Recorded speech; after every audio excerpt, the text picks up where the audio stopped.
And on behalf of Thomas Flill, who is announced here, who we have to apologize because he is very ill and he is not able to join us, so he will not be here. That is why we decided, and Renshi agreed to become Thomas, and I am Flill, and so we will represent him in this way and introduce and guide us this evening.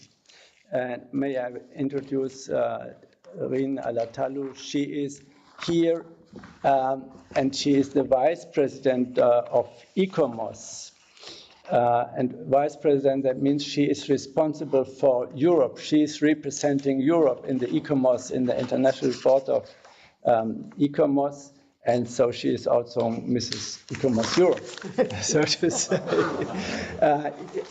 Rin is from Estonia and did a lot of work and researches on cultural heritage and on architecture. She wrote a PhD about the transitional society from nation's conscience to the Estonian SSR into the harasser of the private owner of the Republic of Estonia in 2012. So it was one of the first researchers, as far as I realized it, which were concerned and reflecting the whole situation and what kind of change this was followed or was the impact on heritage preservation. And she runs some activities and campaigns on an international level, as for example, for the National Cultural Heritage Year, for the European Cultural Heritage Days, and others. And she wrote several books about especially 20th century architecture in Estonia, but also in the Baltic region. So I'm very glad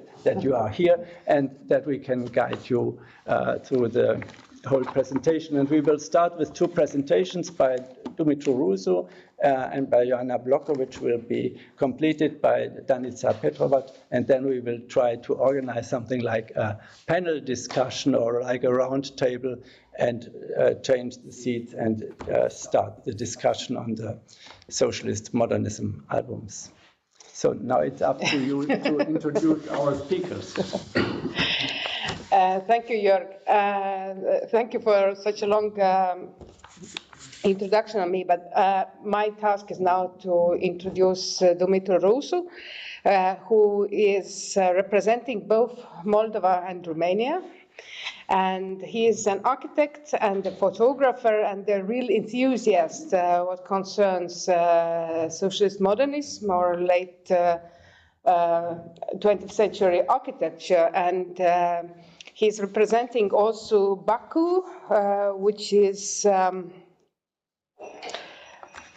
Association of the Research of Architecture. And as a member of BACU, he has been publishing, most writing and then editing and photographing, and finally publishing a collection of books on modernist architecture. We have enjoyed his presentations already for tonight, and today is the grand finale to introduce the book on Germany. Please,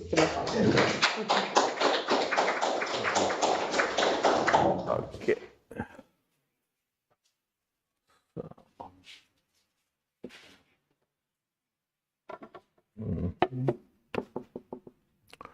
Hello, everyone. It's more or less the same people. So, okay. Today I will make a small introduction on socialist modernism and on our project of web map, and also we will get into detail on socialist modernism book on Germany. About the context. The architecture of the socialist period, and more precisely the modernist tendencies between 1955 and 1991 as a concept, are becoming more and more popular in specialist circles. In our case, Socialist Modernism is a research platform created by the BACU Association, focusing on those modernist trends from Central and Eastern Europe. Focusing on those modernist trends from Central and Eastern Europe, which have been insufficiently explored in broader context of global architecture. Socialist modernism is an approach to architecture that was typical to the former socialist countries between 1955 and 1991. Most of it left uncovered by architectural history writings. The modernist trend was officially adopted as a result of historical events. 1955 was the official moment when useless stylistical elements in the architecture were abandoned. The Soviet Communist Party. From there on, Stalinist or realist socialist architecture was replaced through the socialist bloc. Socialist modernism is a desire to go back to pre-World War II modernism, with architecture attempting to fulfill both cultural requirements and utilitarian and economic ones, the latter having priority. At the same time, the society resents this type of architecture because of the policies enforced by socialist authorities. Often, this heritage is not seen for what it is, as a complex of architectural objects of urban ensembles, but as a result of bad policies. Central and Eastern Europe, Caucasus region, and Central Asia boast a number of important architectural monuments that are representative for the post-World War II identity of each country and express the aspiration of socialist-era architects. Starting in 1955 and ending with the fall of communism in 1991. Between 1955 and 1970, Central and Eastern Europe, Caucasus region, and Central Asia experienced a strong urban development. As a result of industrialization visible in all cities and districts, in large and medium cities, Berlin, Warsaw, Budapest, Prague, Bratislava, and others. Collective living neighborhoods divided in micro-districts built during that period covered large areas, included all complementary functions, health, education, culture, shopping, sports, etc. Even if we have some examples of good practice of conservation, at least, and maybe promising future restoration works by authorities, which is great, most part of these buildings are still found today in advanced state of decay. In today's economic and political situation, there is a great risk that these buildings will disappear, some of them being already illegally demolished or brutally renovated, without taking into account their architectural value. On the other hand, we were able to notice that the interest of this type of architecture has increased. One way to measure is the success of socialist modernism, the platform initiated by BACU, including a website, Facebook pages, Instagram, Tumblr, Pinterest, and others. So far, we have counted about 1 million users. The growing online trend and the vivid interest of platforms members encourage us to extend our initiative with the database and interactive map. Even if a large part of them are not actively involved, rather they were spectators attracted by the obscure and abandoned edifices. On the other hand, publishing and promoting the works of that period in social media could help us save the forgotten heritage, whose incontestable historic, aesthetic, and cultural value has long been ignored. The Socialist Modernism, the interactive map and smartphone application reveals the most valuable examples of modernist architecture created in the socialist period, from buildings to neighborhoods, parks, recreation areas, etc. The website offers you the possibility to navigate through the map in all the countries of the former socialist bloc. Objects are identified according to architectural, artistic, and urban value criteria, as well as their rarity, that is often exceptional. All monitored objectives are provided with the following details: name, site, planning institute, planning and construction period, literature references, and contributor of the research material. An experimental version of the map, version 2, is already available on our website, socialistmodernist.com.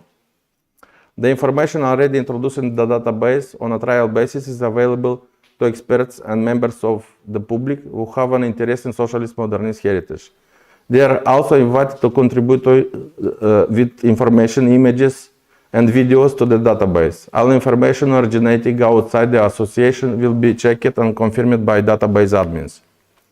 The Bureau for Art and Urban Research, BACU, is an association for conservation and urban and cultural rehabilitation. Its main lines of action are to protect, preserve, and rehabilitate socialist-built heritage and art, more precisely to monitor the maintenance, protection, and conservation activities in Central and Eastern Europe, the Caucasus region, Central Asia and other countries allied to the former socialist bloc. Besides the preserving the historical value of the buildings, we also strive to improve the general urban image.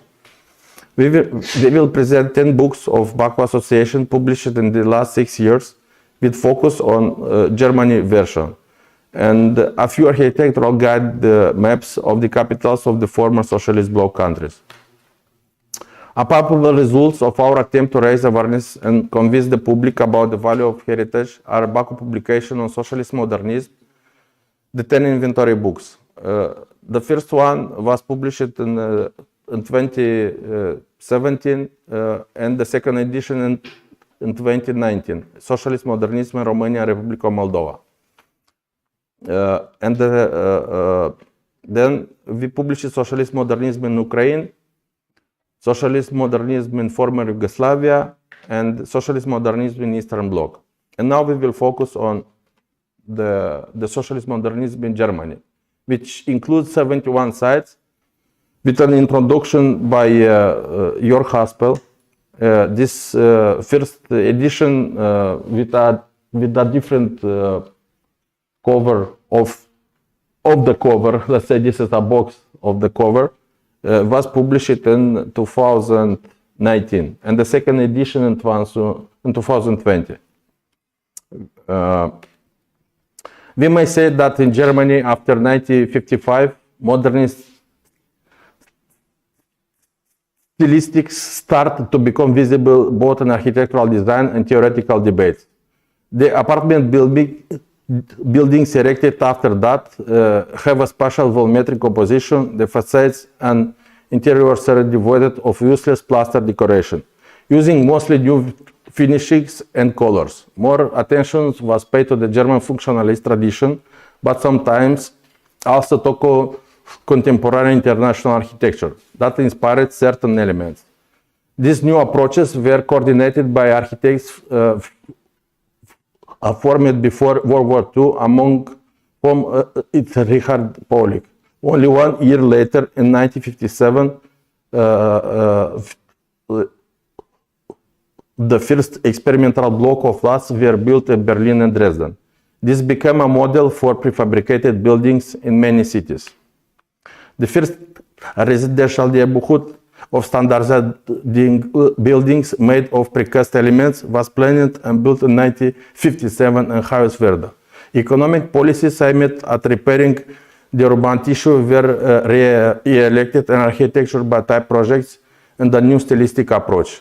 The new directions required, besides the elimination of useless stylistic elements, a purge of shapes, the improvement of facades by genuine underlining of walls and elements with large panels blocks. The socialist ideological norm to create standardized designs is locally adopted through a series of designs which, while obeying political directives, also to introduce elements that individualize buildings and stress their modernist character. Nowadays, the eastern part of Germany face some of the problems. Through the 90s, the former Eastern Germany was intensely built. Buildings erected during the East German modernist period from the 60s to the 80s were torn down or completely renovated, and new buildings appeared. Large parts of the city centers were through a massive renovation. Sections of neighborhoods were upgraded, balconies were attached to the facades, a new high-tech infrastructure was provided for shops and banks. Another interesting change was the coating of the facades for thermal insulation, aimed in fact and hiding the traces of the socialist society. Very often, the colors of the facades and in regional complexes was changed to the lighter, more positive shade. This happened in the almost all Eastern Germany neighborhoods, without any consideration for the architectural style in which they were created. Over the past 20 years, many buildings with different functions were demolished, changed, completely rebuilt, or replaced with new constructions, often having the same functionality but in Western aesthetics. Among them, there are hotels, administrative buildings, shopping centers, and housing blocks. Grobstraße, Hornblatt, Berlin, Galeria Kaufhof, Berlin, Alexanderplatz, Centrum Wehrhaus, Prager Straße, Dresden. Several housing complexes, buildings are either lying abandoned, awaiting demolition or demolished. Restaurant, Ahornblatt, Berlin Mitte. Hochhaus, Scheiben, Halle Neustadt. Vermelde Techie-Haus, formerly Telekom, Dresden, and many others. Here are a few notable examples. The Palace of the Republic was the seat of parliament of the German Democratic Republic, the Volkshammer, People's Chamber, were also serving various cultural purposes, located between Schlosshausplatz and Lustgarten, referred to jointly of Marx Engels Platz from 1955 to 1994, on an island in the River Spree. It also housed 2 large auditoria, art galleries, a theater, 13 restaurants, bowling alley, a post office, and a discotheque. The building was designed in 1973 by architect Heinz Graunder and was completed in 1976 on the site of the former Berlin Stadtschloss City Palace, destroyed in World War II. Just prior the German reunification in October 1990, the structure was found to be contaminated with asbestos and closed for the public in 1990 by decree of the Volkskammer. By 2023, all the asbestos had been removed along with the internal and external things, allowing yet safe reconstruction of safe deconstruction. The Palace of the Republic was completely demolished by 2008 to make room for a reconstruction of the Stadtschloss, which began in 2013. I don't know exactly it was finished by now or... Okay. Inter Hotel Stadt Berlin was built in 1967 to 1970s, following the redevelopment of the Alexanderplatz. It was designed by the team of Roland Korn, Heinz Scharlip, and Hans-Erich Bogatsky. In 1993, after German reunification, it was renamed and Forum Hotel Berlin, and after its acquisition by a hotel group in 23, again renamed and Park in Radisson Berlin Alexanderplatz. The design of the curtain wall facade, as it's now it's designed in shape and color from the 1970 tower. Between May 2005, the entire 15,000 square meters of curtain wall facade was replaced with 7,000 mirror glass panels, giving a more sleek Western aesthetics, without considering the architectural style in which it was created. Central Post Office from Leipzig. The design and the function of the main post office were made according to the international standards of the time. The 7-story steel-framed rectangular construction with a projecting 6-story facade was built of apparent concrete, glass, and aluminium. On the top of right of the facade, a highly visible clock was mounted, which was dismantled in the 1990s. The hall were paved with natural stone slabs. The desk and the furniture were a cherry-colored wood, and the ceiling was made of sound-absorbing elements. After the war, the new post office building was the second biggest building in Leipzig, which together with the new opera forms the architectural shape of the former Karl-Marx-Platz. The 1964 post office building was listed as a modernist GDR monument and earmarked for conservation in 2011. I think by now it was redesigned and it's in use as partially as a hotel, no, and a venue place or something.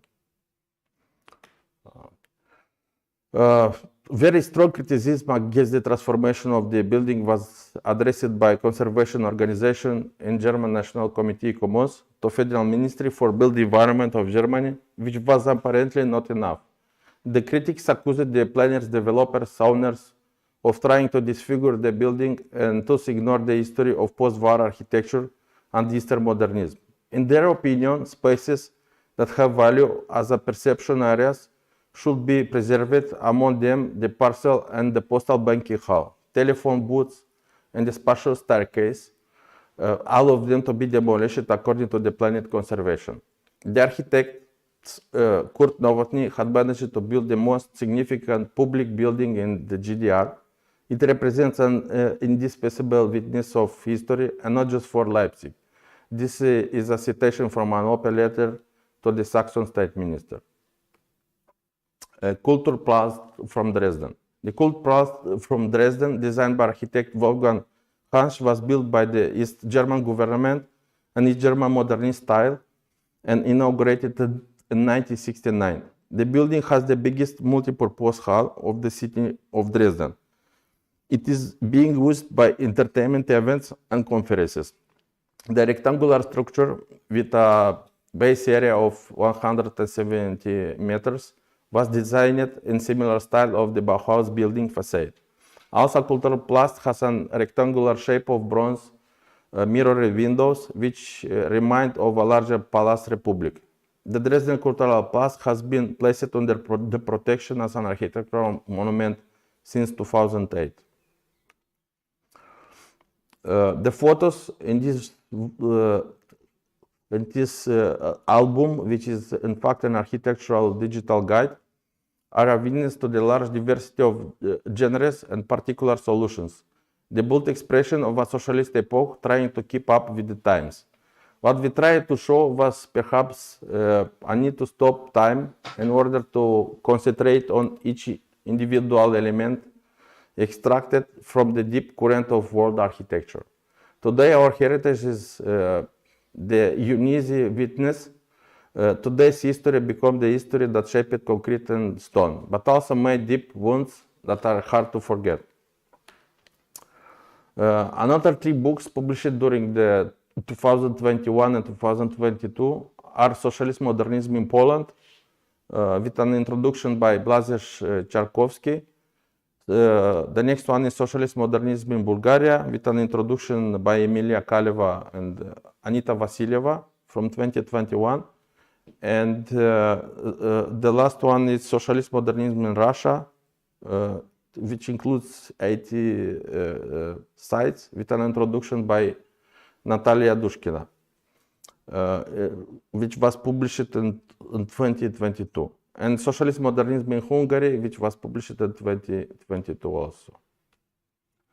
And our freshly launched Socialist Modernism in the Caucasus with 71 sites, which was published in 2023. I have to mention that we will launch in the next 2 months the book entitled Socialist Modernism in Baltic Countries, with a contribution from Laura Ingerpu and Vaidas Petrulis.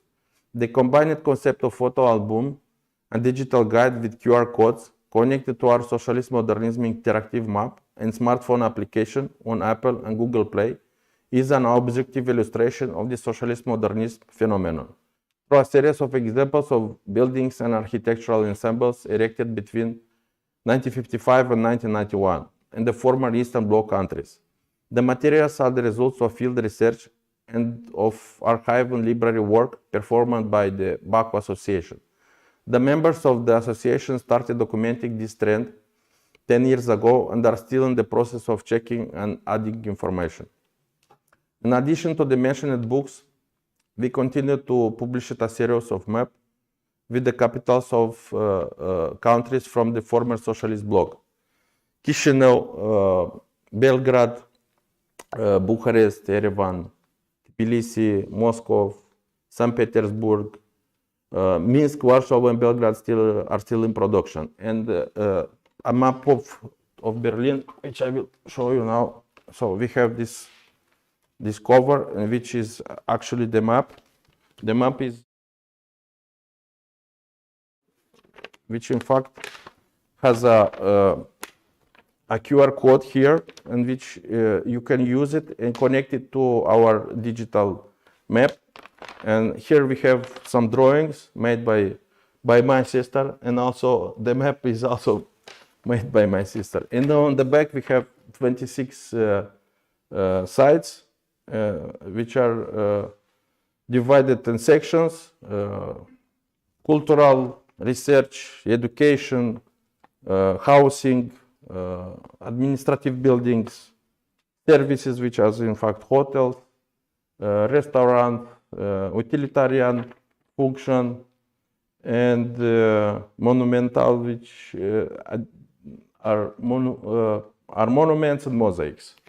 So practically, this is a tool for tourists and for sympathizers of socialist modernism phenomenon. Okay, thank you.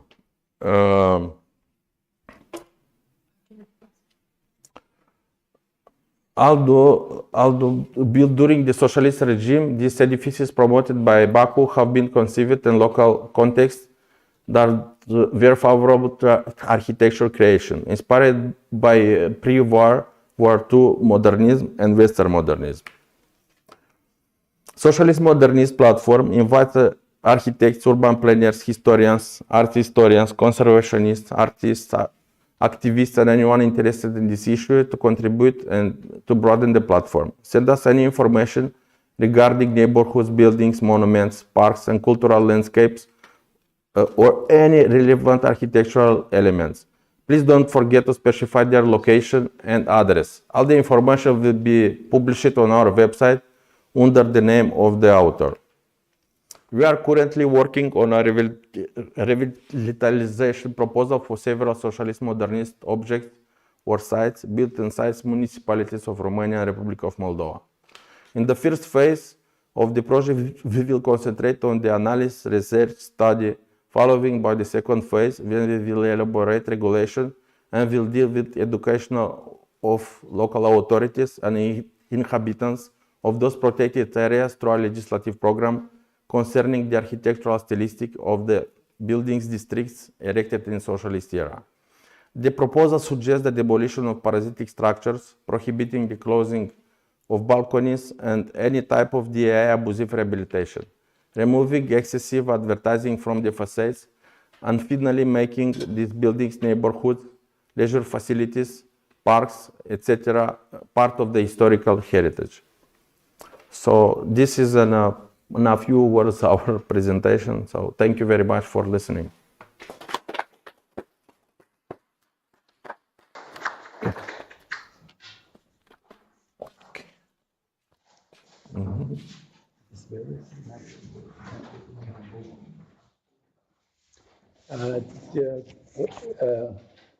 Dumitru, thank you very much for the presentation and for giving us, for introducing us in the situation in Germany and what is the balance of the last 20 years in preserving and renovating and rehabilitating modernist heritage of in Germany and in Berlin.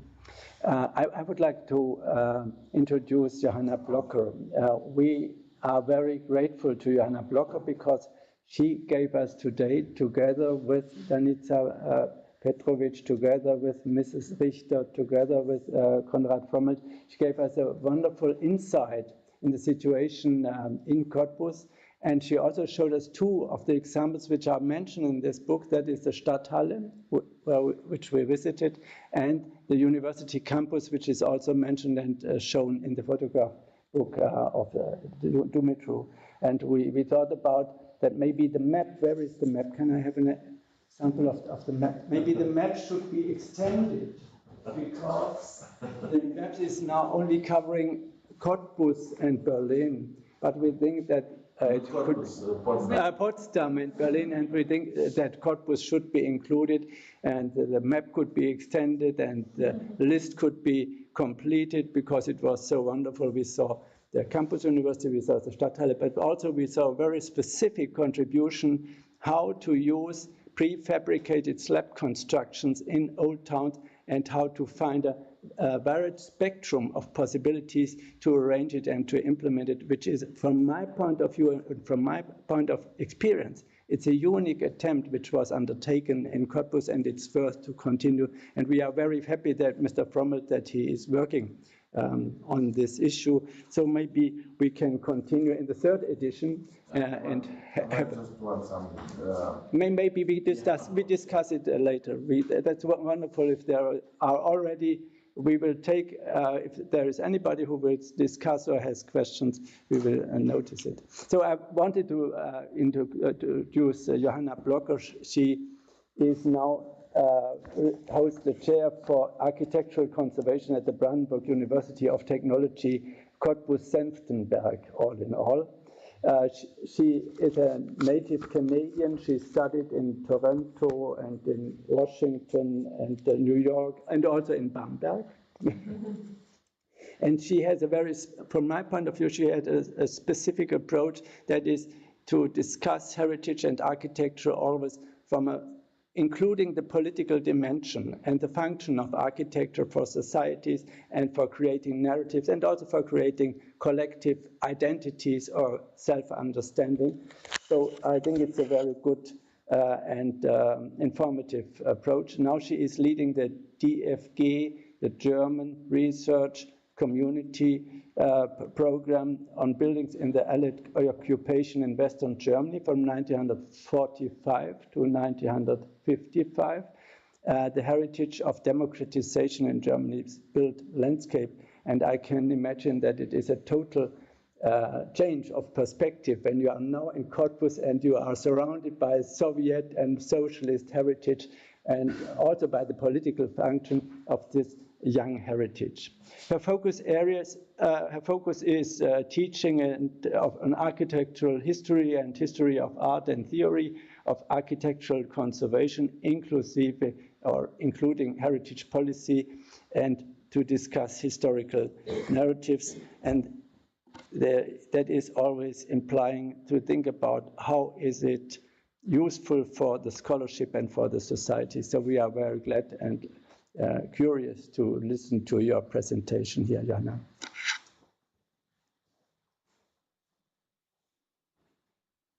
Thank you very much for that introduction. I first have to find, so I have to press escape here, I think. And I'm going to minimize this and open this. Öffnen, ja. Und dann ein nee. Ich brauche eine Bildschirmpräsentation. Ich bin Mac-User halt, ne? Hier unten. Ja, rechts. Das hier. Das hier. Oh. Doch oben. Okay.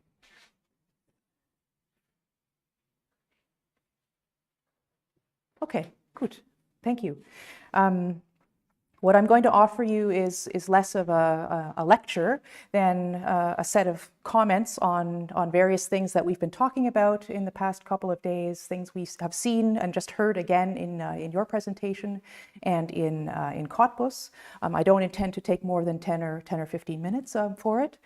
So thank you for your patience. But just before I start on the topic of maps, and Cottbus and including things on maps, Danica and I, we had the experience when we did our workshop, or when we did your workshop in Cottbus a couple of weeks ago, and you'll hear about that when I'm finished.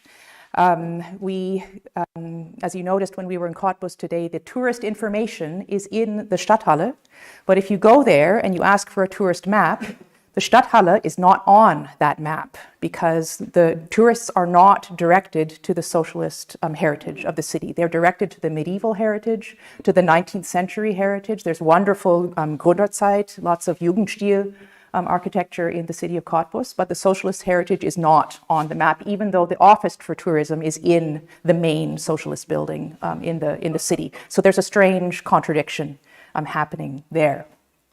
Okay.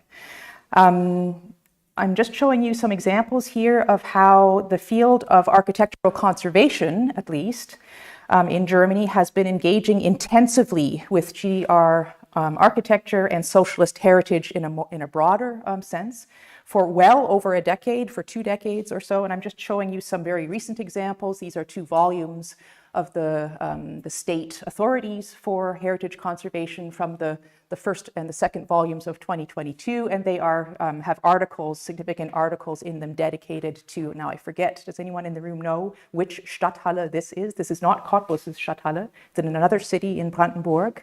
It's on the tip of your tongue, right? Schwedt, is that Schwedt? Okay, that's Schwedt. Focusing here on the cover, at least on the art inside the building, but the building itself is also fascinating, and there's a great deal of attention being paid in conservation circles to this heritage. One of the first attempts to create a sort of scholarly overview of what's called in German often modernism of the East, Ostmoderne, included two conferences, these early efforts. The first one in Weimar in 2011 with a publication the following year, and then a second, Unit 1 and Unit 2, a second conference in 2014, resulting in a publication here a year later. So these two volumes of essays that resulted from conservationists talking to ourselves and talking to each other about our new, at that time still relatively new interest, and coming to grips with this heritage. These volumes of essays raised a series of questions, which we've been talking about in the past couple of days. So questions, for example, about the specific qualities of Ostmoderne, so modernism of the East, as opposed to modernism of the West. What sets the Eastern modernism apart from that in the West, or from that happening internationally at the same time? What are the unique qualities of Eastern modernism, both aesthetically and also technically or technologically? These volumes also raise questions, of course, about the relationship between discourses of architecture and conservation on the one hand, and discourses of geopolitics on the other, discourses of ideology that this architecture is meant to express, and to what extent can we bring these two, or should we bring these two discourses together? To what extent do conservationists have to think about politics, in other words? And these volumes also raised questions about this particular confrontation, even you could call it, confrontation between East and West that one can observe in a city like Berlin, for example, as a unique showcase for that. And of course, that confrontation, or that double heritage, is the focus of this planned nomination where ICOMOS is participating in the proposal to nominate the Stalinallee and the Hansaviertel to the World Heritage List, as we saw in our tour on Tuesday. In these volumes and in the literature generally, you also see a special focus on department stores, and Dumitru just mentioned this. So Warenhäuser, Kaufhäuser from the GDR period.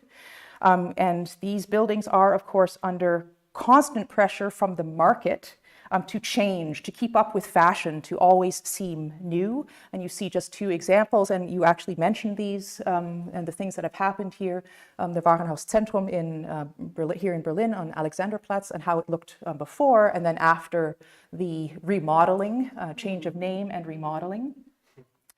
And same thing happening in Dresden. In Dresden, the entire building was demolished. Wasn't just refaced like here, but was entirely demolished. But on the other hand, they did try to remind or recall this sculpturality of the facade that was a hallmark of the building in Dresden, not using the original parts, imitating them, so creating them new, and obviously not having at all the same impression. But this is the kind of pressure that especially retail buildings are under to remain current, to remain attractive then to consumers who are always looking for something new. Of course, there's additional pressure now due to our changing patterns of consumption, the fact that we don't go so often, or large groups of consumers at least don't go so often anymore to major department stores. They shop online, or they shop in other kinds of shops than in large department stores. And we mentioned that today in connection with Cottbus, that Cottbus has one of the doomed Galeria Kaufhof department stores that is going to be closed and will lose a major anchor in its downtown core. So these major department stores are a focus, of course. Also, the various houses of culture, houses of the people, palaces of the Republic, and so on that you find throughout Germany have also been, of course, a primary focus of our attention. You mentioned it again, of course, Palast der Republik with its bronze, striking bronzed glass facade. You mentioned also the fact that there was a longish period where there was a very public discourse about this building and what to do with it. And you see here an art installation on the roof with the word Zweifel, which means doubt. Doubt. We are feeling doubt about the future of the nation, of course, the future of Germany after reunification, but also about the future of this building and what it stands for in the heart of Berlin. And this is, in the meantime, is a very famous photograph that expresses this as well. At this point, the Palast der Republik is gone. There's nothing but an empty field. And someone has, in very eloquent graffiti, said, there never was a GDR, right? The GDR never existed, in other words, which is the kind of the statement being made there. It's a very famous throughout the media photo that has been published. And of course, under the impression of this event, which was very controversial, of course, the conversations about other examples. And I think under the impression of the demolition of the Palace of the Republic, it became clear to a city like Dresden that that's probably not something that should be repeated in this context, although the Palace of the Republic, as you mentioned, was up for grabs. It was not clear what its future might be, especially given, as we all know, the push to rehistoricize the center of Dresden by reconstructing the Frauenkirche, but even more critically, I would say, by reconstructing all of the buildings around it on the new market to give the impression as though the GDR never existed. And this, the Neumarkt is just a stone's throw away from the old market. So they are in visual contact with each other, less and less as time goes on, but they're in visual contact with each other. So there was was for a while at least an open question as to whether the Palace of Culture would be allowed to remain. But I think under the impression of the sense of loss of the Palace of the Republic in Berlin, that question is not quite so open, and it certainly isn't now, right? So often you have to lose something in one context before you realize its value when you see it again in another context. So in these volumes, which I've just shown you, and I have one here if you want to, the first one, if you want to look through it and look at what kinds of topics are discussed and what the approach is. But in these volumes and in other works as well, a lot of attention is given to the perception of these buildings by the broader public. It's, of course, a scholarly publication from the point of view of heritage professionals, but there's a great deal of interest also in the perspective of non-professionals and how they perceive these buildings, what their feelings are towards them.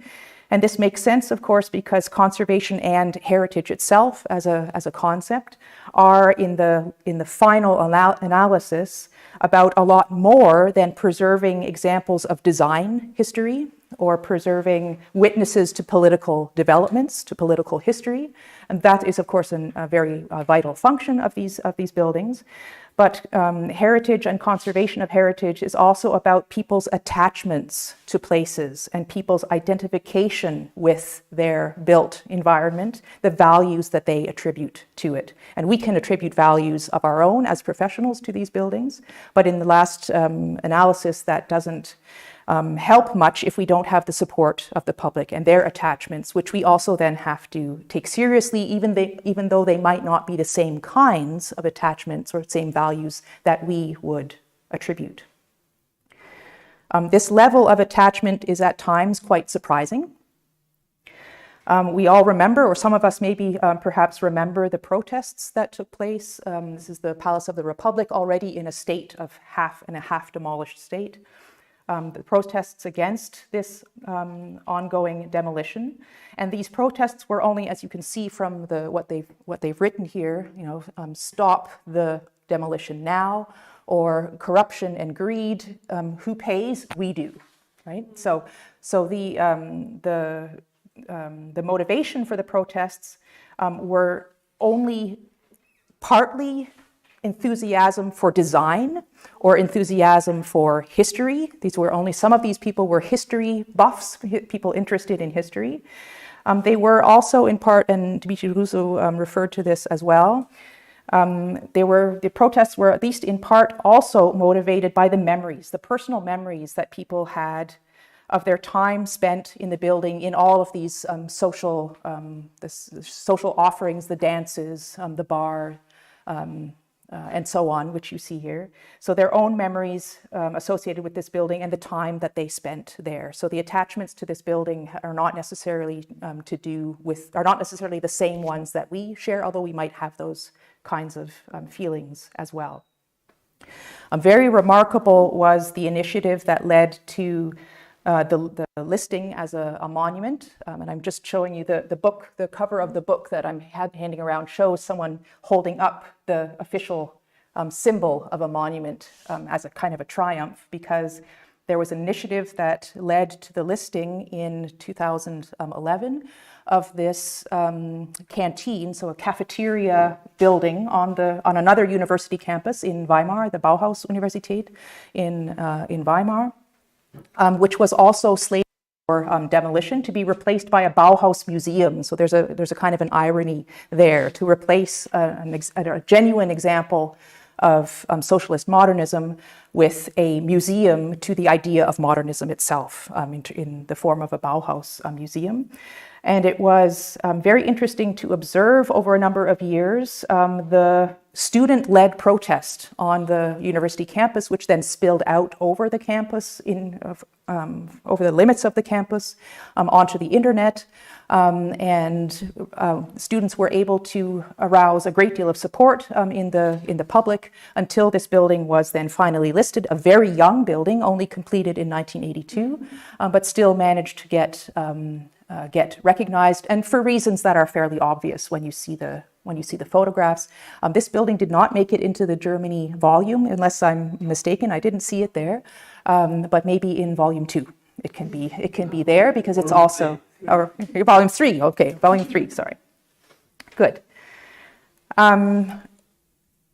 We mentioned briefly our workshop in Cottbus. That was the ICOMOS Emerging Professionals Group, as it's called. We held a workshop earlier this month, at the beginning of April, from the 3rd to the 5th of April.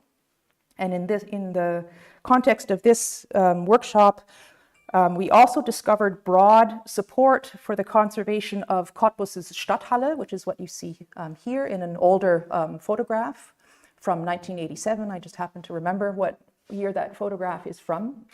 And those of you who were with us today will recognize that the surroundings of the Stadthalle were much, much different in the late 80s compared to what they are now. Today, there's a very tall, glossy hotel and a shopping mall next to the Stadthalle. But our investigations in that context revealed broad support for the conservation of the Stadthalle, which did make it into the volume that I have. And they revealed regret at the loss of what was called the Stadtpromenade, and that's what you see here. You see the Stadthalle in the background as the head of the ensemble. This is just a model from 1960, when still in the planning phases. But this large residential building is still there. This higher residential building is still there. This residential building is still there as well. But all of these pavilions, including this here, the Cosmos Milk Bar, have been demolished. And not long ago, in 2002, so really too recently for comfort, actually, that by 2002 we shouldn't have been making those kinds of decisions anymore, I should think, although the Palast der Republik was also at exactly the same time. But our investigations, and here's our student group, talking to people, passers-by at the Stadthalle and others in Cottbus, our impression was that there's a great deal of attachment to the building, again, not as design and not as a witness to GDR history, but as an accepted and valued part of the urban environment. And people spoke most of the time about their own experiences, not about the great history that they have learned about. Perhaps some of them hadn't lived this history, of course, because reunification was a long time ago already. So they more talked about their own experiences, how they had shopped in the pavilions or used the pedestrian bridge and so on. So there's a regret at the loss of this ensemble. but mostly in terms of the loss of a functioning public space that hasn't in Cottbus, has not been compensated by what came after. And that's the main problem in Cottbus, is that things were torn down without replacing them with something of equal, at least equal value. So in terms of people's attachments, I think there's plenty of support for the work that we're trying to do in conservation. Maybe the public's motivation is different from ours, but the support is there and the interest is there for the work that we do on a professional level. And I think there's also growing interest on the part of those who do not have long personal histories with these buildings or with this heritage, especially, I'm talking especially about younger people. This architecture, as we can see so clearly from these volumes of photographs, this architecture is daring, and I'm only showing the cover, which shows details, but we've all looked through the books, I think. This architecture is daring. It's full of contrasts and contradictions. It walks this very fine line between the utopian and the dystopian. It's a very fine line between those two. And it's extremely photogenic, this architecture. And I think that this is really highly appealing to a generation that carries a camera around in its pocket at all times and is constantly scanning the environment for striking images. It's also a generation, I think, that is fascinated by, a little bit horrified, but mostly fascinated by the failed dreams, and it's sometimes the spectacularly failed dreams of its parents' generation. Right?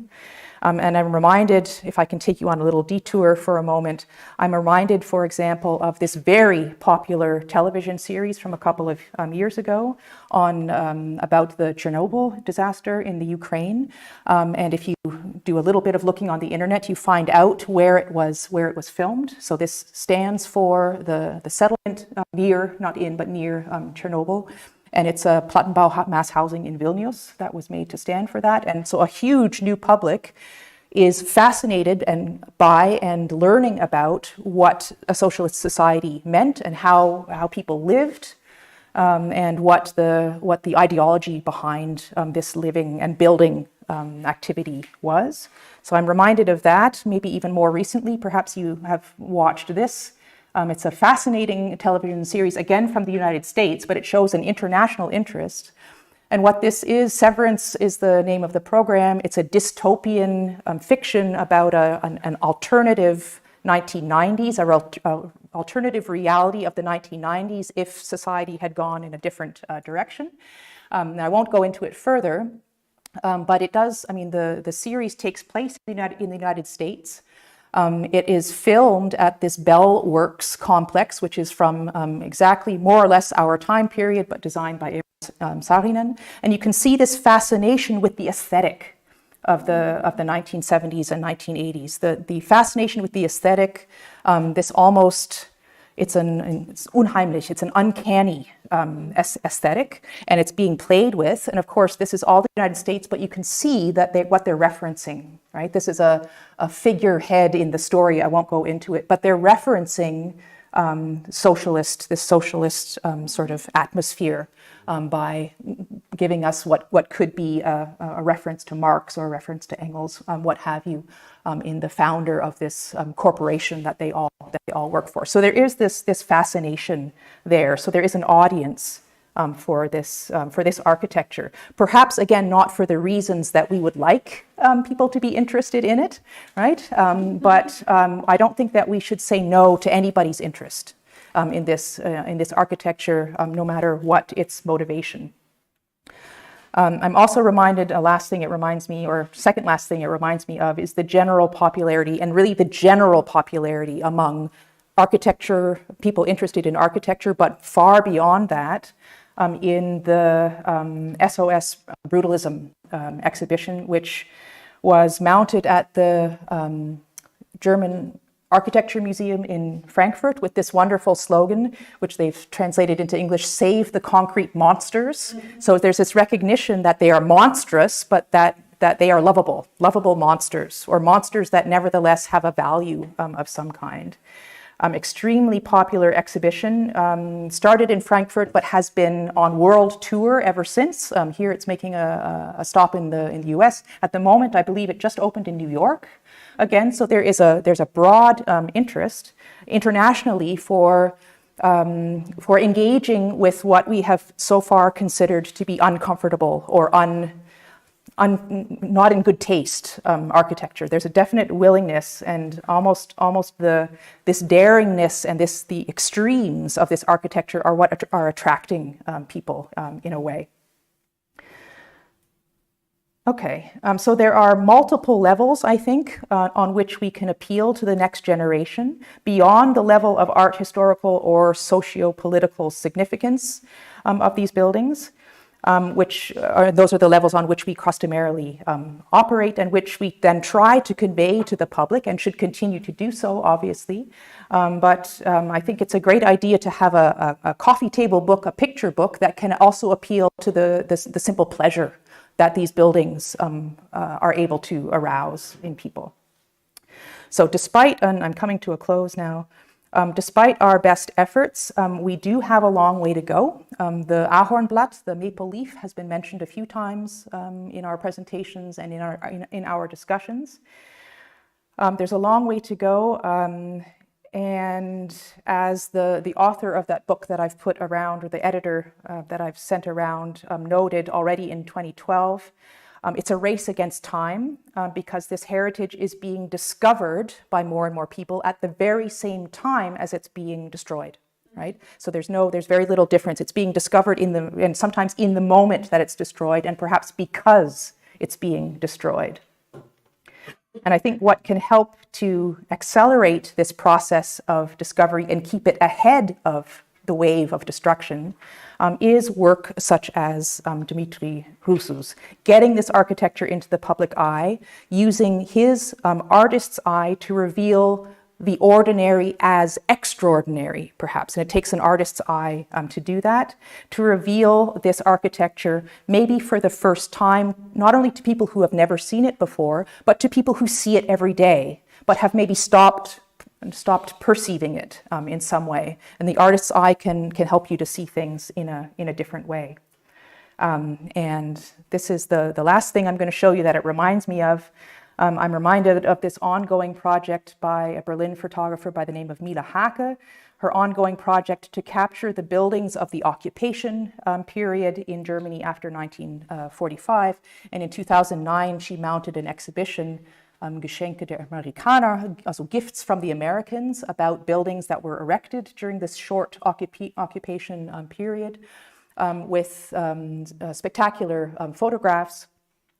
Mounted then in the what is now the photo gallery CO Berlin, but that CO Berlin is housed in the former America House, so housed in an example of the architecture from that period. And this exhibition was very favorably received a huge echo in the press, and opened many people's eyes in Berlin and beyond to the treasures that are right in front of them that they had never really perceived before. So perhaps in leading over to our discussion, maybe in addition to publishing more volumes, maybe an exhibition, a traveling exhibition that could maybe travel in the same way that SOS Berlin has traveled and has met with, or SOS Brutalism, I mean, and has met with interest all over the world. This is certainly something that we hope to do. Here's me and my team in that project that you mentioned, which is buildings of the Allied occupation in Western Germany. And we hope to, a lot of these buildings they're all around us, right? These buildings, especially in Berlin, but not only, throughout Western Germany. These buildings are everywhere to be found, and they are entirely invisible because people don't know about the history, and because we don't have a good photographer who has made them his or her subject and has brought them to the attention of the public. And so that's something we hope to do in the context of this research project, is to make these buildings visible on an intellectual level, but also on a visual level, perhaps with an exhibition which is something that we are looking for funding for, perhaps with the cooperation of you, perhaps with the cooperation of Mila Hake, we already have her on board for some things, but those are our sort of plans for the future. And with that, I will leave it and look forward to the discussion that we'll have in a moment. Yeah? Okay, thank you.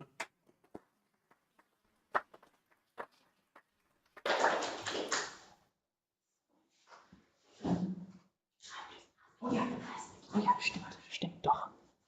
Klar. Das machen wir einfach so zu. Komm. Nee, wieder nicht. Nee, und dann machen wir es ganz zu. Brauchen wir doch nicht.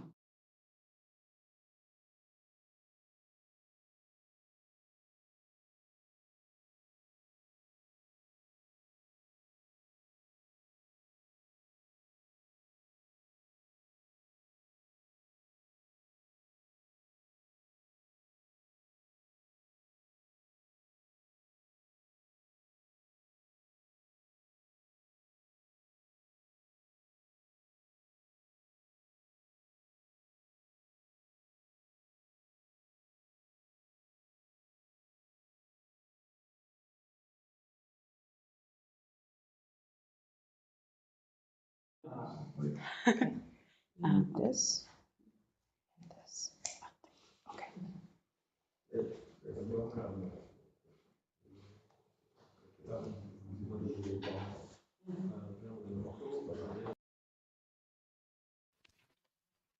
Yeah, so good evening, everyone, once again from my side, and I will briefly and really spontaneously say something about a workshop, Stadthalle Cottbus, that was organized by Emerging Professional Working Group of ECOMOS Germany, together with Johanna, and Chair of Architectural Conservation at BACU Cottbus.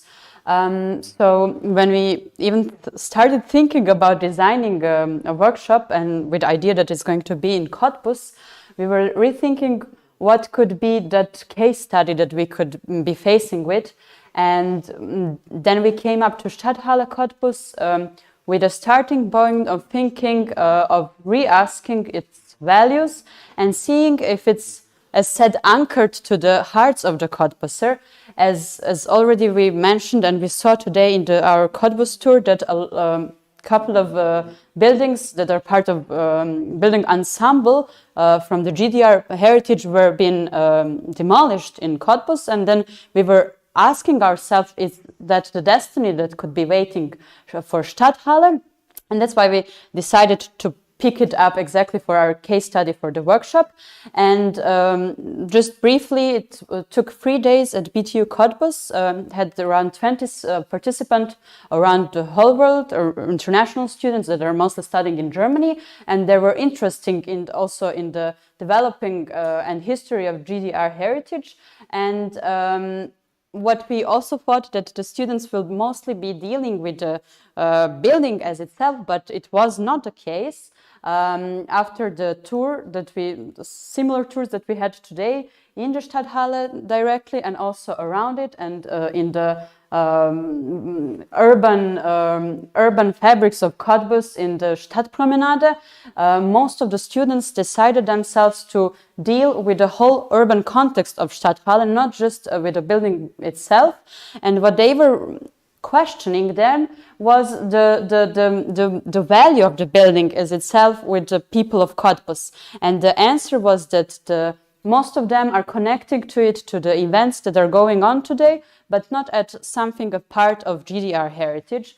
And what we were also impressed by and didn't expect of the students, that they were rethinking how to invite more of the people in the building by redesigning the urban context in front of it.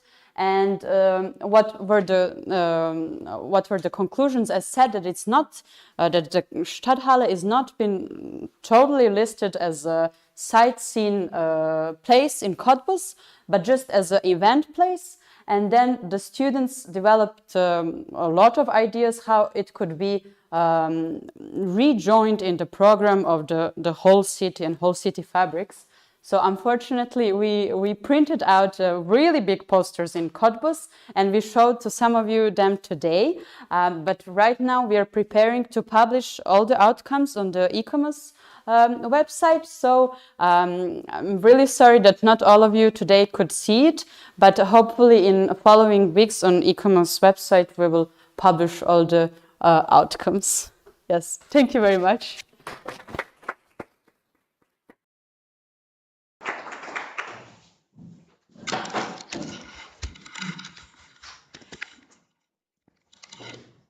Thank you. I also wanted to thank Johanna and Danica for this marvelous day today. Those who are following us online are a bit behind of us all who enjoyed a marvelous tour in Cottbus to see the campus, but also this Stadthalle. So it was quite an experience and a very good introduction how it is taught in Cottbus. So thank you for that. But now we are silently rearranging the scene, and we are asking some people here to join the discussion table. And I would start with calling out for Christoph Rauchut. And as we are talking about universities, then Christoph's background is Aachen University and ETH Zurich University. And he has worked in many prominent positions as the advisor at the General Office of the German Cultural Heritage Committee and the Federal Government Commission for Culture and Media. But since 2018, Christoph Rauchut has been State Conservator and Director of the Berlin Heritage Authority.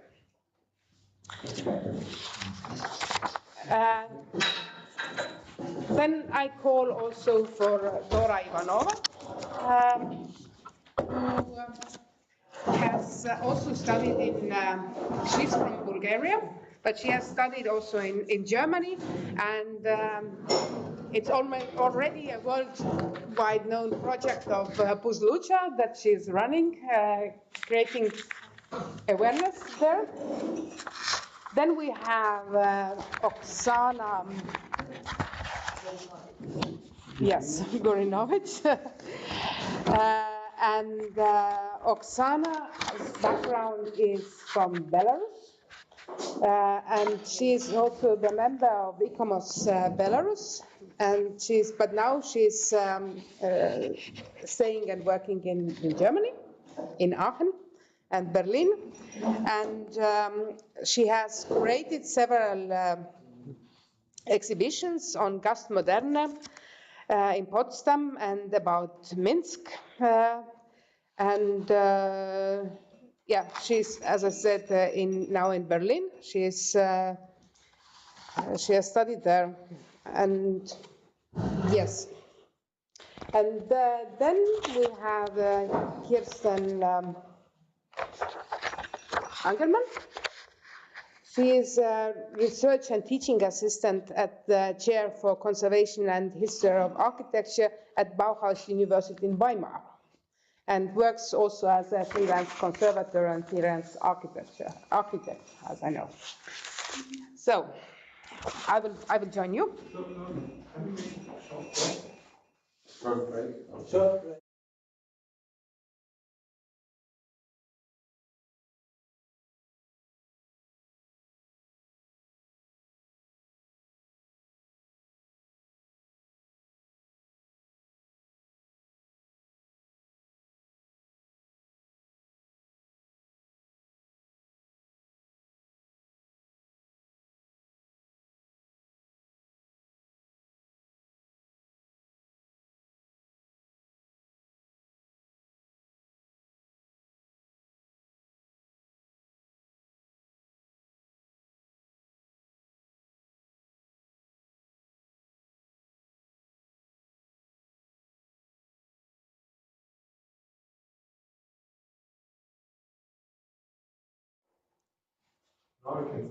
We can start. Thank you very much, and thank you very much for your patience when we are reorganizing ourselves here and the panel.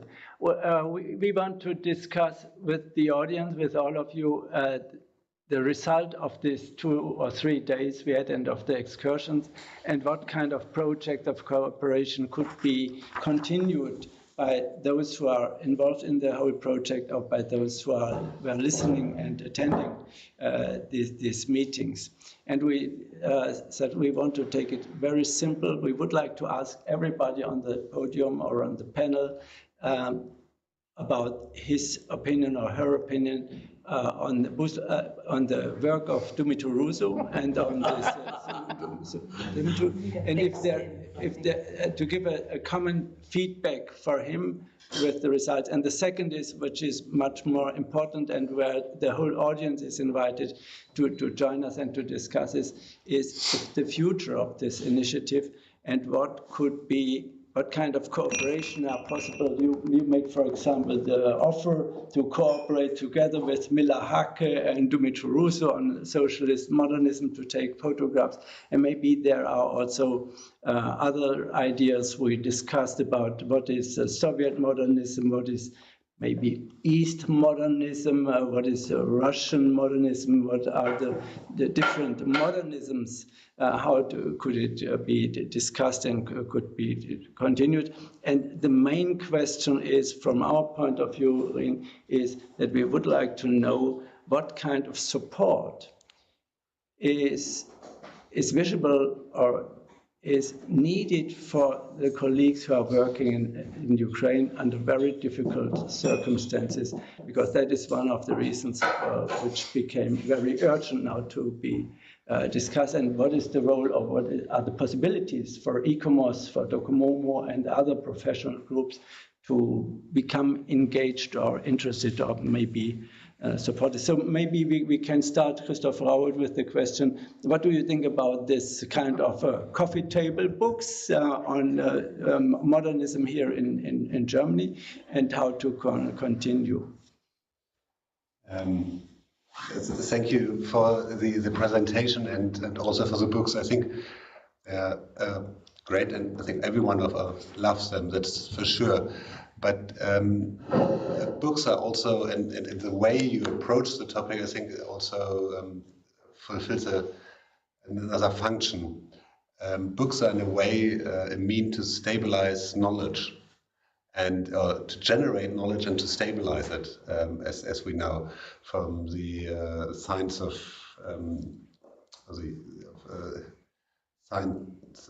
the science.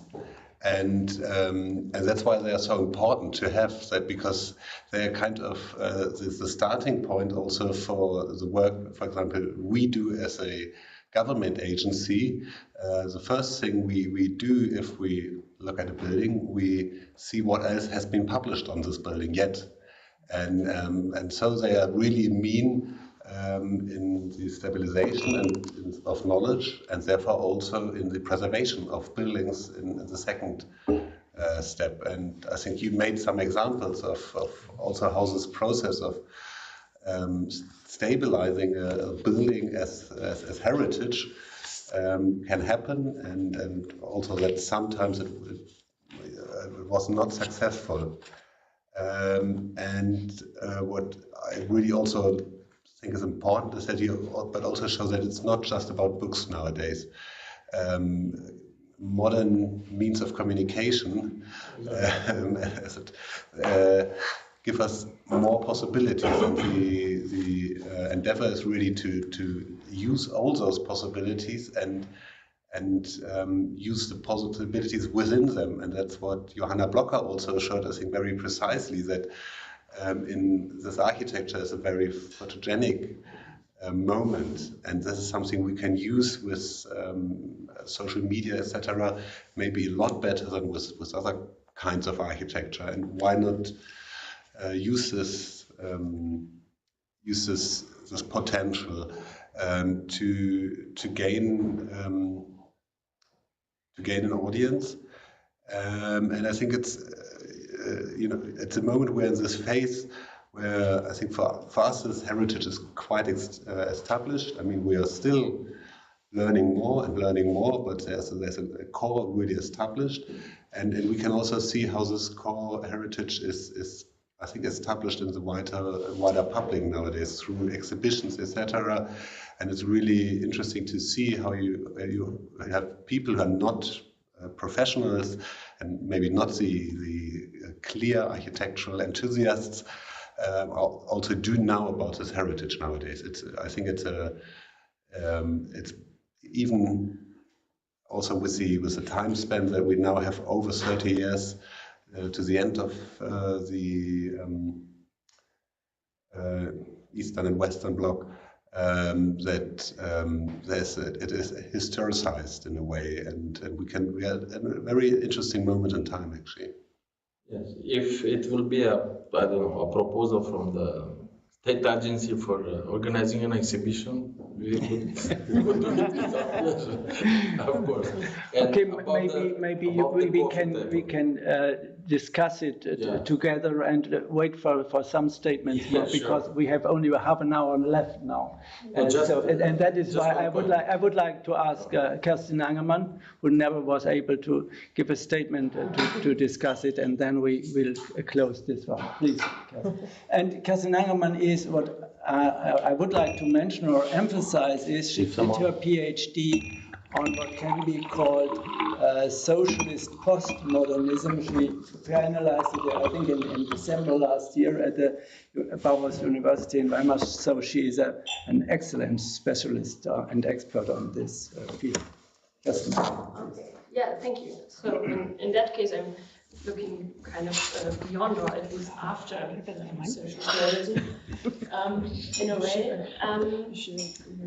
Yeah, I think what I find most intriguing about those books is, and you mentioned it also with the project by Miyake, that this aestheticization of the objects is an effect, and it's a means to promote this kind of heritage. And I think we have seen it a lot during history in conservation and heritage studies, that there was someone who put meaning to something just by dealing with it. We know in Germany the photographs of Bernd and Hilla Becher, who took photographs of industrial buildings, something no one could imagine up until this point, that those could be subjects of a photograph, a very artistic one. And so that there's only the fact that there is this coffee table book, and it's not cheap, which is not a critique, but it's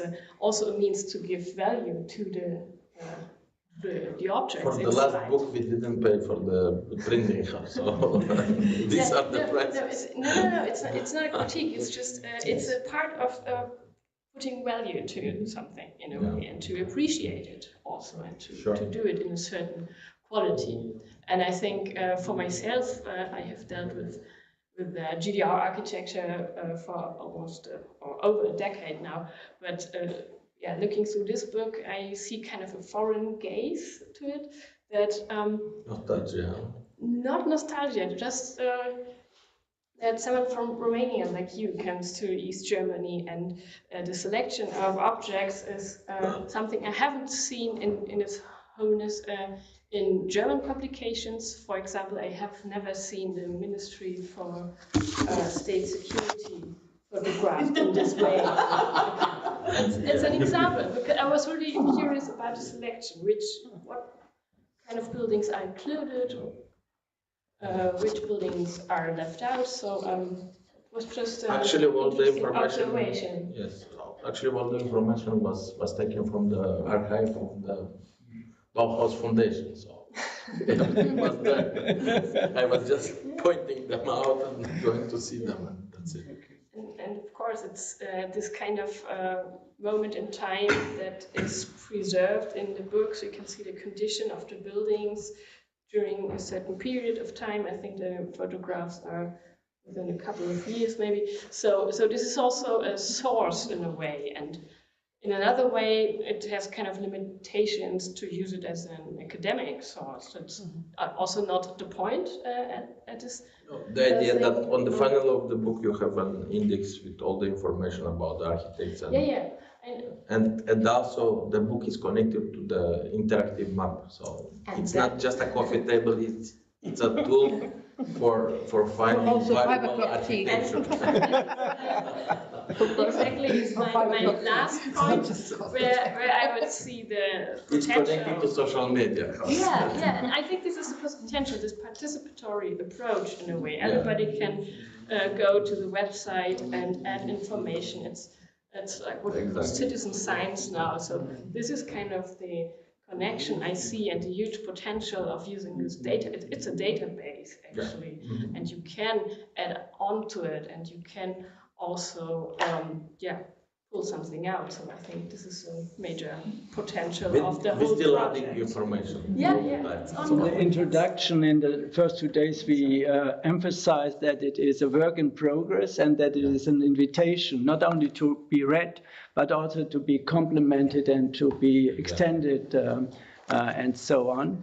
And that is a unique chance, especially if you combine it with the database, with the map, with the digital website, which is more than only the book. The book is worth to be discussed, of course, and presented, but the instrument is more.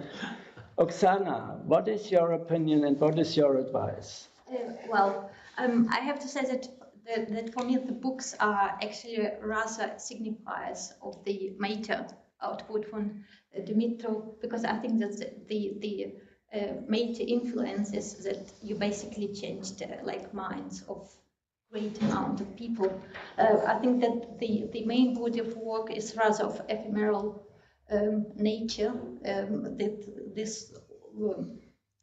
Just to clarify, Dumitru has more than 1 million users, and his online presence, is an omnipresence.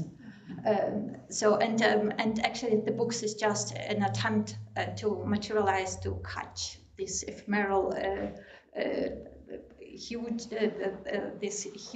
amount of information. Exactly, just to have something in a hand.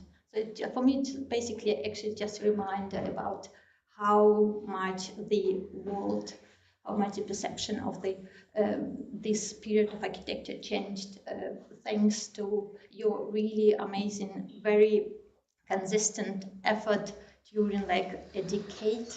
I mean, nobody else did really achieved this consistency and this amount of documentation, and alone this is so I think that it's important just to put in perspective the books, and the rest is just really tiny materializations. I think I would like to wish 2 things. For one, I really still wish a book on Belarus. I've heard that it makes no commercial sense to produce it, but I still hope you found the map is ready, but it's 200 I need to print it. Yeah, that would be great. Just because it's just a few words. Let us collect the comments and then it's my first wish and the second wish. So it's like the visibility of the phenomenon is really increased thanks to you. My second wish is rather not on you, but in general. I'm thinking about Lutzo's Burkhardt and him talking about the design is invisible. I really wish that we know a bit more about the invisible part of this phenomena, about institutional organization, all kinds of, which still remains largely, hugely unresearched. Yeah. Thank you very much. So we have to complete it also with this kind of information which is not visible and which is not in the index. No. To produce, we need to sell books and maps. Yes. So that is why you are here. For 3 days and no one buys anything, so I'm very clear. So this is not my goal. May I ask you, Dora? You already mentioned, or in the, I think it was in the first or second evening, you were enthusiastic about the books and about the message. But what is your advice, or what is your experience how it can be also used also for, let's say, to activate citizens to become a friend of modern heritage, which is not loved by everybody everywhere? How to multiply this effect beyond the friends of socialist modernism? Yeah. Yes, there are of course many different tools and ways, but today I learned actually a lot. So I want to combine this question with the question, what did we learn in the last days? And Johanna Blocker, I want to thank you for that, because of course, as architects and people in the sphere of conservation, we see the qualities of buildings which are maybe not so easily understandable or could be easily seen by people outside of the sphere. And this was very interesting to me to think about the memories, the personal experiences, which they connect, not so much about how the architecture looks like or what its quality, and the function, that actually it's the function that is important for the majority, how they use those places and not which period they belong to or which style or architect they are created by.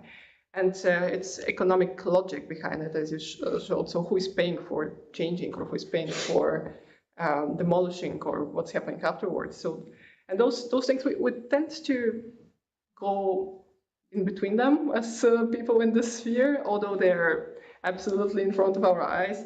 But also, not only that, but as you showed the movies, the media, the pictures, the books of Dumitru, that are shaping the understanding, the interest. And I think all those, so this is actually the language we could speak to those people, and not so much about styles and why one style is special in comparison to other style. So I think this is really maybe basic but super important thing that we have to keep repeating. So thank you for that. And I'm thinking actually. So it's a question. I don't know what's the answer. So why it is that this period is so striking? Why that it's going as creating a trend?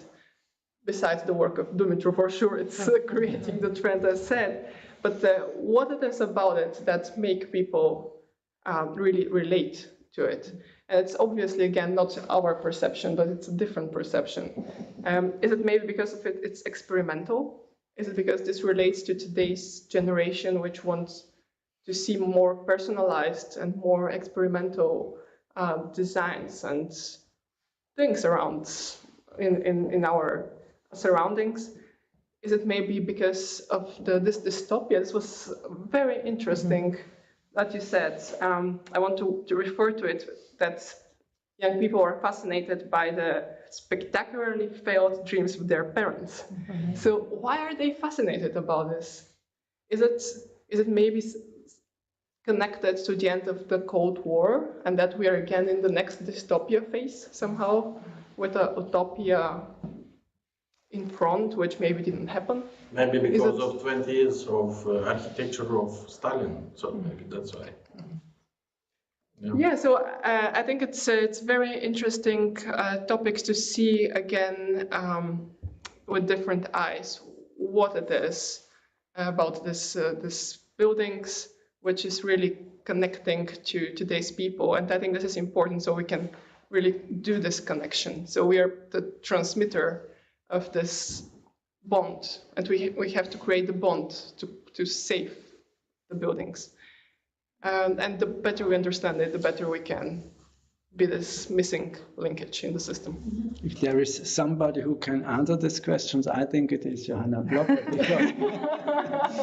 Yes, you shared your experience with the different views and the different addressees, and I think it's very helpful not to be disappointed when people love monuments because of other reasons than we appreciate them. And that is part of the business. We have to cover all these interests and motivations and to bring them together, not only from a not narrow-minded, but from a very specific scientist or professional point of view, because the heritage is not for the conservationists, not for art historians, architectural historians, it's for the society, for the community. So if we do not convince them, we will lose, as we did, for example, Ahornblatt.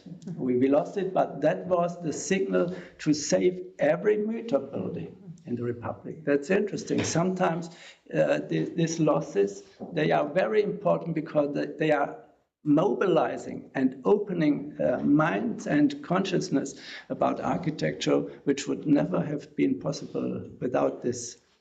I did not need the loss, but it's interesting that this was the signal. Everybody knows now Myther, who was a specialist in shell constructions and this. May I add that actually this is not a very unique phenomenon to like this type of architecture, because like in 1920s, when Estonia and many other countries in Eastern Europe gained independence, the heritage of the previous periods was really neglected, and it was not liked at all. And it was many of, for example, of Baltic German manor houses were demolished. And once they were demolished, it comes the understanding that it's not the heritage of them, but it's also heritage of us. And so it's the same with the socialist period, that these buildings were abandoned and disliked because it was sort of the heritage of them, of the Soviets. But now we are coming to this phase that this is heritage of us.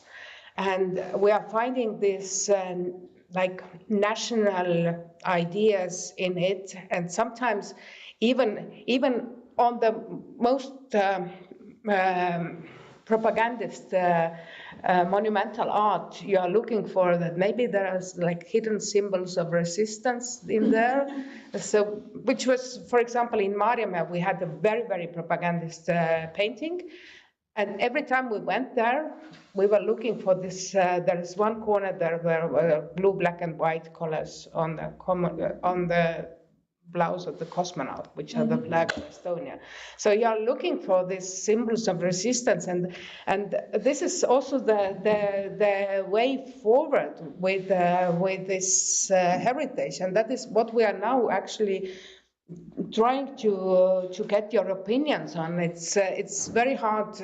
Of course, all our hearts are with Ukrainians, and we see that the situation is very dramatic.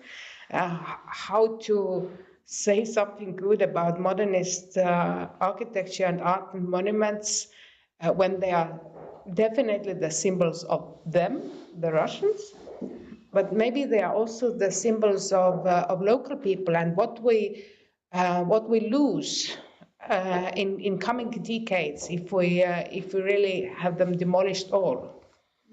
May I give over to Christoph Rauhu. Christoph Rauhu, in the last European Heritage Day, which takes place in Germany in September, I think it was in the Parochialkirche, which is a bombed and ruined church, which has not been really rebuilt or repainted, but it is repaired, and so it is a wonderful open space to discuss. And it was discussed the situation in Ukraine with colleagues from Ukraine. Some of them were volunteers in Landesdenkmalamt before, so we have a certain relation to them. And I asked myself, what is the point of view, or how can this experience, for example, and this motivation, how can it be transferred, or how can it be linked to the situation in Ukraine with this heavy losses and destructions and devastations we see everywhere, and as it was, for example, shown in the Café Moscow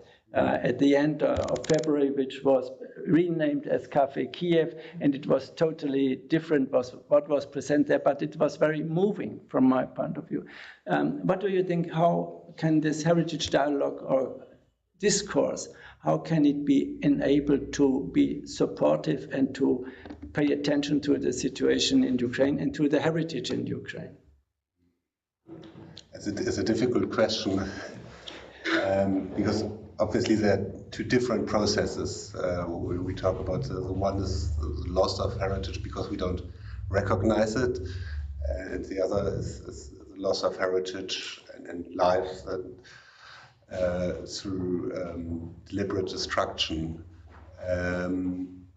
But what is maybe joined is that we know that cultural heritage is deliberately destroyed in war situations because it is in part of the identity. And my feeling is that in a maybe not the same way, but in a way we can compare to the Ahornblatt, where we lose something, we learn something about our heritage, that at least we in Europe, by losing heritage in the Ukraine and seeing that being destroyed, learn a lot about the Ukrainian heritage nowadays, and it's kind of put on the table, and it is gaining some more attention, and we also do see our blind spots we have as a society, a European society. Because even with the example of the Ahornblatt now, I just asked myself, well, how many buildings were actually demolished, and we didn't recognize their importance, and there was not this effect of recognizing a whole set of other buildings which could be linked to that. If, for example, we talk about engineering, bridges, etc. Maybe the Ahornblatt is very easy to see, but I believe there's a constant loss of the diversity of culture, and the situation in Ukraine is comparable, maybe to that.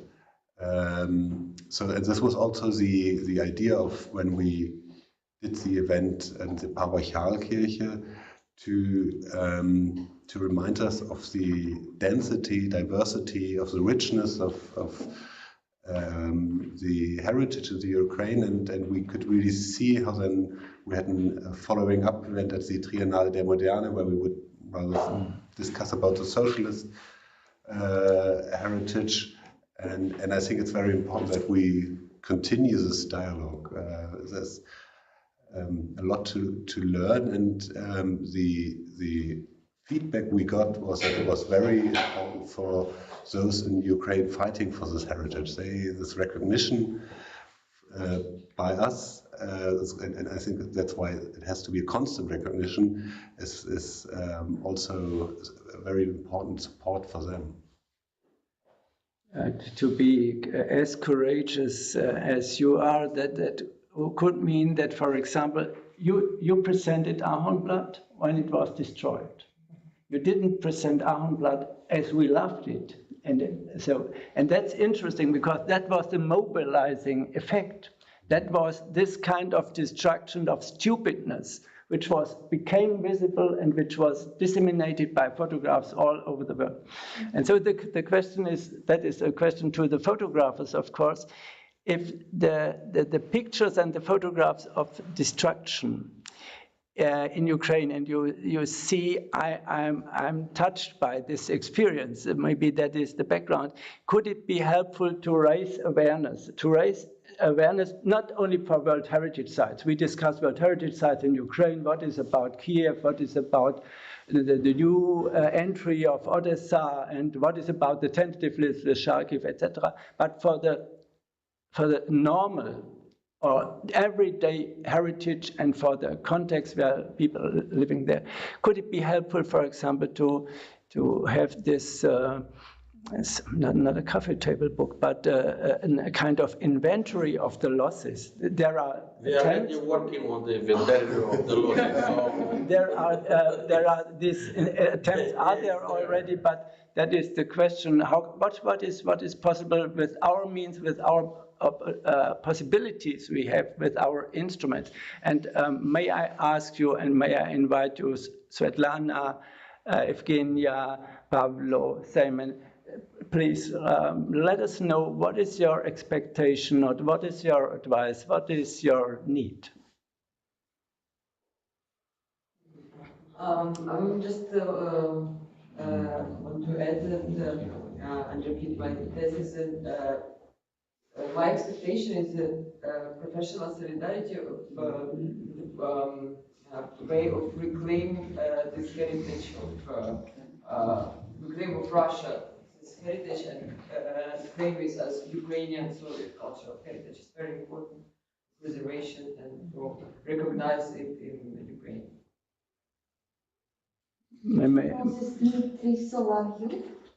Photographer and tour guide. We all know him. Yeah.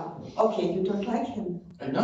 No, I think he's doing a great job.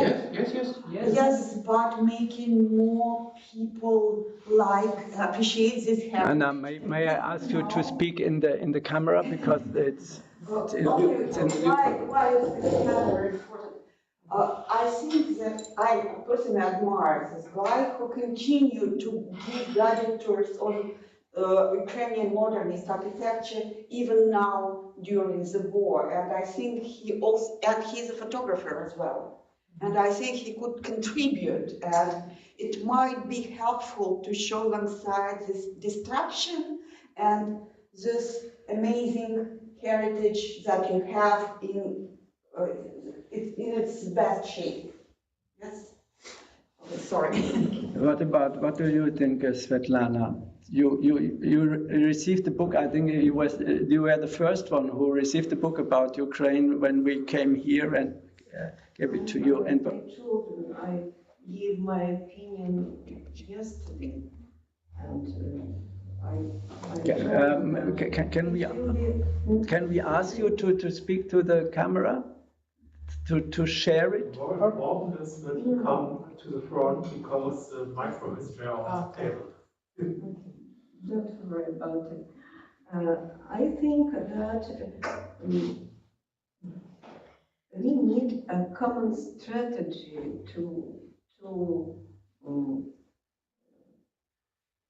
that is what we are talking about. Yes. Ukraine is part, and Ukraine should be a part of that.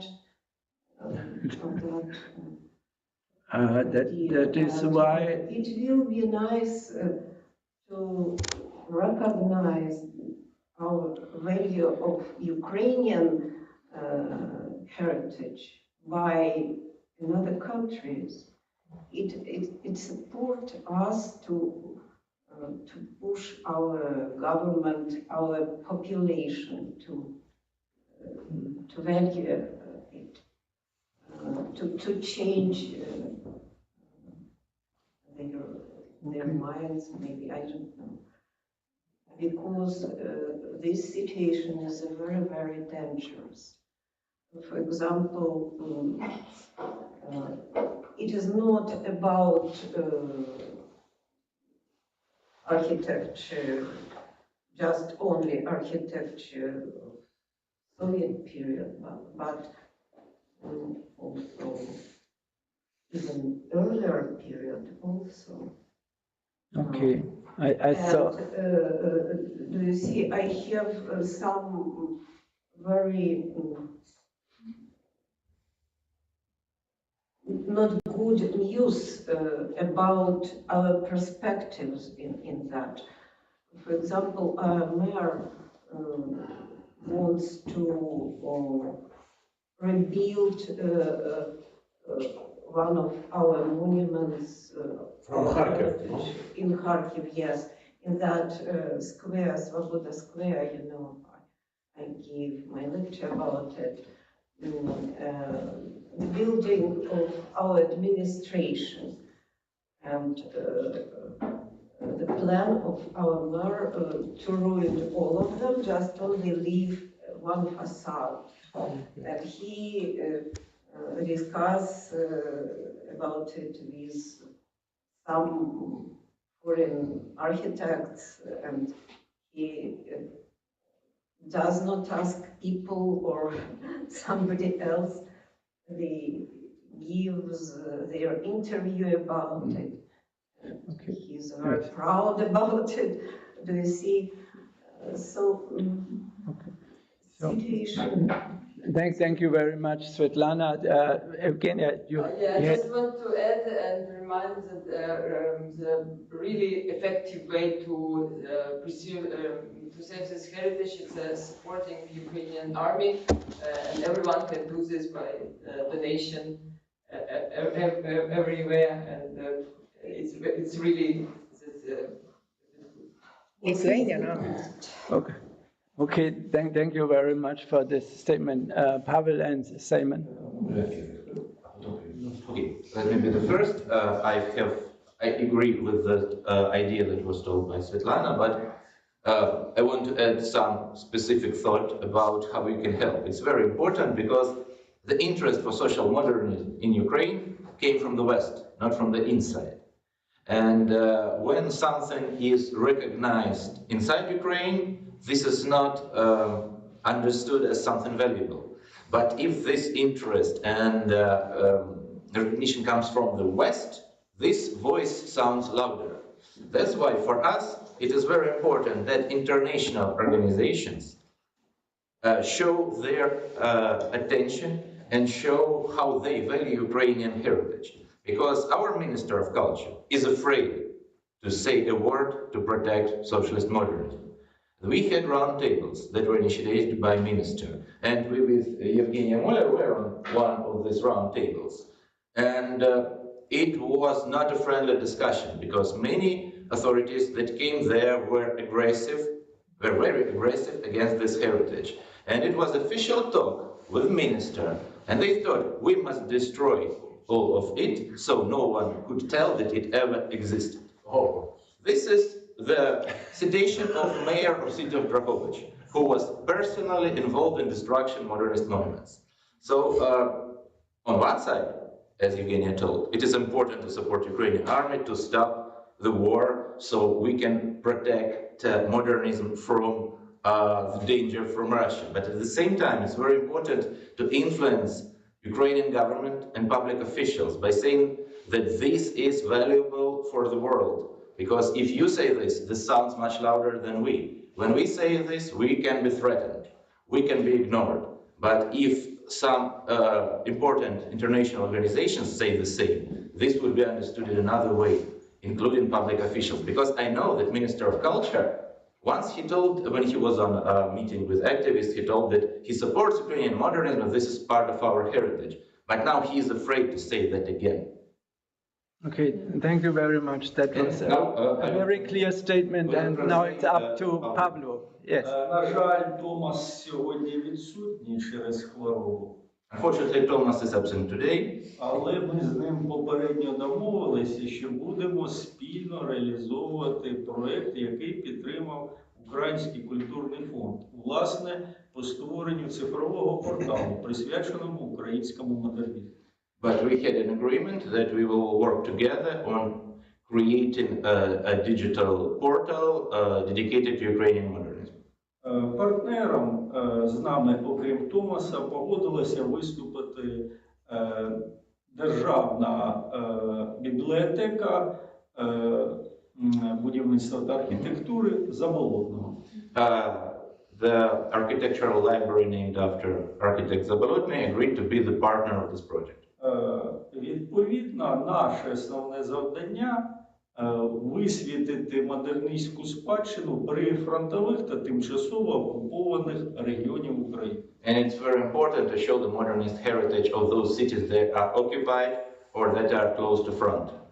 Але це не данина, скажімо так, у тому числі нинішньому протистоянню війни, яка точиться вже другий рік.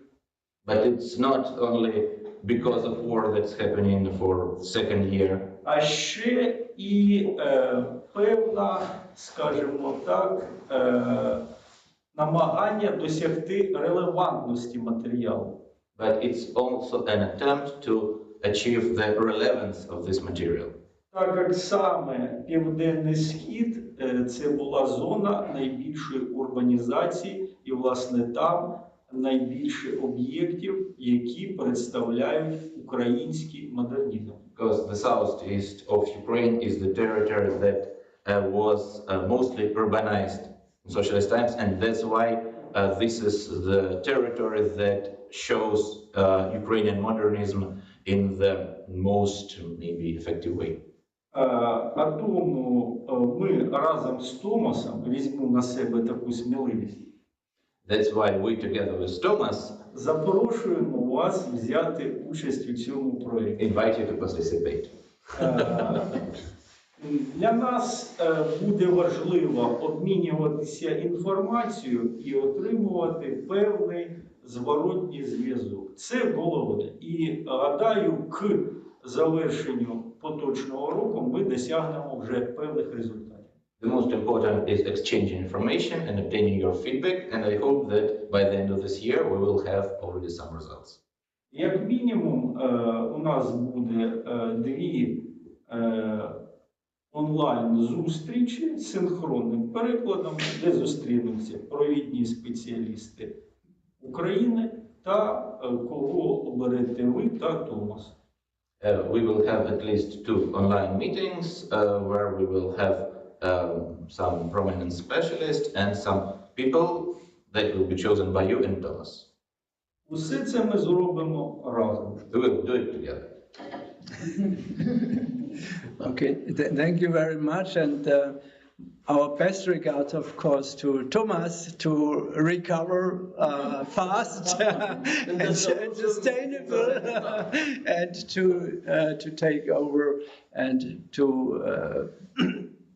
to initiate this discussion. I have one aspect which is maybe from an e-commerce point of view could be interesting, because you are president of e-commerce Europe. Many of us, including Christoph Raut, are member of e-commerce, and e-commerce was founded in 1965 as the first cultural organization, except of the UN, which was going beyond the East-West conflict, which brought together with the birthplace Warsaw and Krakow and Venice to organize something which is a cross-border organization. And my question is, this e-commerce Europe, where e-commerce Ukraine is member of, and where Rien is the vice president, and which will be organizing a meeting, I think in summer.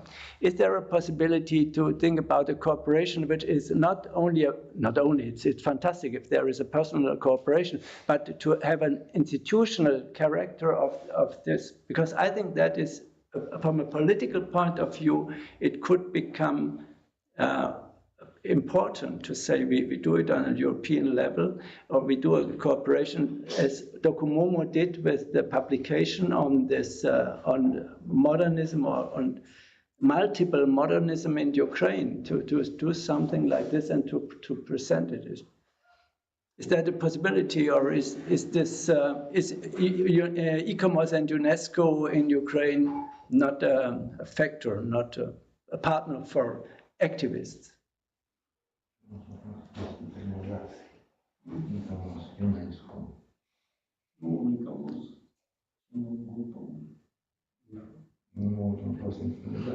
Haben wir aber schon gesprochen.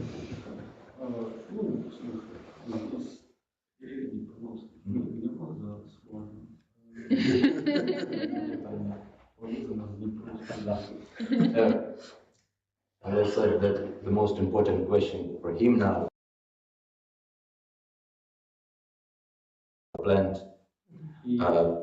Якщо інституційно вони звернуться до колег України, це буде найкраща допомога, яка є.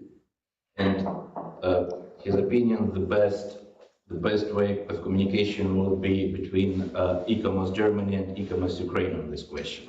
Тому що, на жаль, наш ІКОМОС здебільшого займається, я вже про це говорив, і не, скажімо так, знімається з порядку денного сакральною архітектурою та українським бароком. Because unfortunately Ukrainian ICOMOS is focused on heritage of Baroque times and on churches. So this is the problem, that this is our focus. Модернізм зараз перебуває на периферії інтересів наших національних органів. Modernism is out of interest for national organs of heritage protection. І руйнування Дніпровської ГЕС, воно не викликало жодної реакції Національного комітету ІКОМОС. And there was no single reaction for damage of the Dnipro power plant. Not single reaction from heritage protection organizations. May I reply? ICOMOS is an organization of experts, of individual experts. And actually, the stronger the organization is, also in ICOMOS Ukraine, the more the experts are involved from different fields. So therefore, I really encourage you to join ICOMOS, or at least promote your colleagues to join ICOMOS, that all these themes are covered. And I must make a notice that when we had the last ICOMOS Europe group meeting last year in Poland, we had a brilliant presentation. I can't say by heart the name. The lady was called Olga, but the last name I can't recall now. On the heritage of Kharkiv. And this is definitely there. But from behalf of ICOMOS, I can tell you that ICOMOS is actually ready to organize trainings for the decision makers. It's also the experts, but together with the experts in Ukraine, to organize the trainings for the decision makers on the values of heritage, and we can take all this broad spectrum from Baroque to modernism and everything else. First of all, on the values of the heritage, but second also on the principles. ICOMOS has worked out the quality principle for EU-funded reconstruction works that can be modified to anything. And you are going to use a lot of EU funds for reconstruction one bright day that will arrive. That these are rather simple, but very grounded principles how to move forward so that we can reconstruct both the social values and infrastructure values, but without harming the heritage values and promoting the heritage values at the same time. So we are there is a readiness for cooperation from, I hope, both sides. But it's very hard we need to go with direct contacts into this. На жаль, у нас зараз немає часу на семінар. Ситуація така.